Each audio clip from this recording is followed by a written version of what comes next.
राधे राधे दोस्तों, मेरा नाम है दीप्ति और आपका मेरे चैनल पर बहुत बहुत स्वागत है।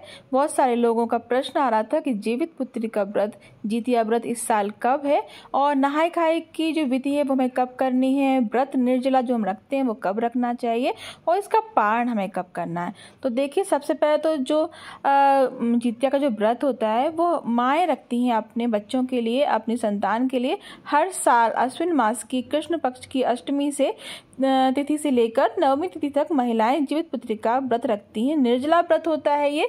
एक दिन पहले ही नहाय खाए की जो पूजा हो जाती है, जो रस्म होती है वो हो जाती है और उसके अगले दिन हमें जो निर्जला व्रत है वो रखना होता है। और उसके अगले दिन ये जो व्रत है उसका पारण होता है सुबह सूर्य देव को अर्घ्य देकर। कुछ ये जो व्रत होता है वो छठ जैसा भी होता है, क्योंकि छठ में भी 3 दिन की जो पूजा होती है, 3 दिन का व्रत होता है, तो इसमें भी ऐसा ही होता है। तो मैं बताऊंगी आपको कि कब से कब तक है। तो आप देखिए, सबसे पहले तो मैंने आपको पूजन सामग्री बता दी, तो दीप जरूर रख लीजिएगा। और ये तोरई के पत्ते हैं। तोरई के पत्तों का बहुत ज़्यादा इसमें महत्व होता है व्रत में। जो हमारे जो चीलो श्यारण हैं और जो महंत जीवत महंत जी हैं, तो उनको हमें यहाँ पर जो ये पत्ते होते हैं इन्हीं पर बिठाकर, इन्हीं पर उनको विराजमान कराकर उनका पूजन करना होता है।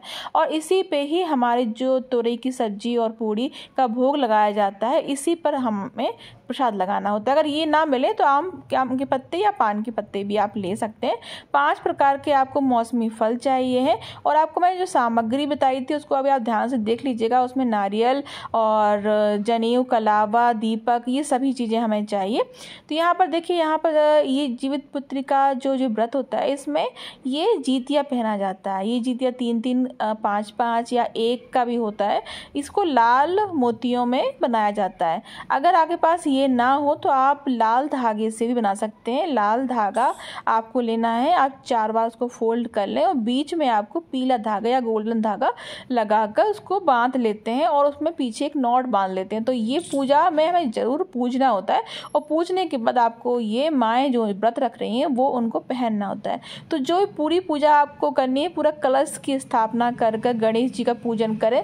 फिर आपको वो तीनों जो मैंने बताया, आपको चील श्यारण और जीवित महंत जी, उनका आपको पूरा एक मिट्टी से आपको आकार देकर उनका पूजन करना है और कलश की स्थापना करना है और दीप कलश जलाना है।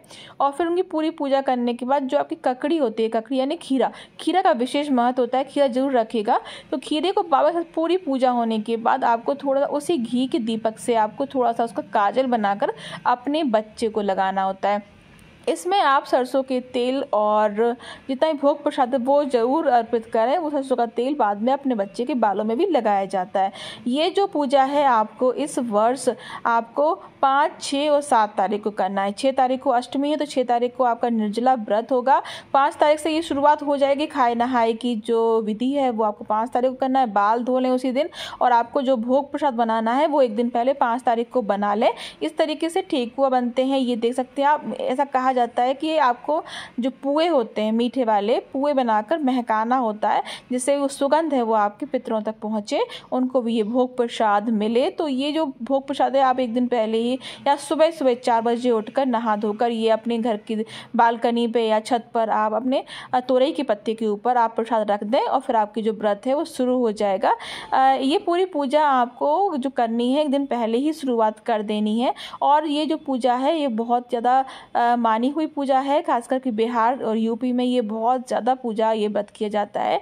तो इस तरीके से आपको ये जो पुए हैं ये बनाकर पूरे परिवार को खिलाना है। हो सके तो आप एक दिन पहले से ही यानी 4 तारीख से ही लहसुन प्याज का इस्तेमाल ना करें, कोई भी ऐसी चीज़ ना खाएं, मांस मदिरा से दूर रहें। और ये प्रसाद आप प्रसाद को, भोग को पूजा में भी लगाएं और अपने पूरे परिवार वालों को पूड़ी और सब्जी के साथ प्रसाद में दें। ये पूरी जो पूजा है आपको 2 दिन तक करनी है। और फिर आपको 7वें दिन यानी सुबह आपको 8 बजे 8:10 पर 7 तारीख को इसका पारण करना है। पारण करने के लिए आज जो सूर्य भगवान है उनको अर्घ दिया जाता है, जल में खड़े होकर, पानी में खड़े होकर। इस तरीके से आपको पूरी पूजा करना है। और बहुत ज़्यादा सरल पूजा है, लेकिन कहा जाता है ना कि जब हम कोई पूजा करते हैं तो हमारे मन में हमारे उसकी श्रद्धा जो होती है वो होती है, इसलिए हम वो पूजा हमें सरल लगने लगती है। लेकिन ये व्रत बहुत कठिन होता है, लेकिन आप अगर रखेंगे तो आपको उसका जो महत्व है खुद समझ में आएगा।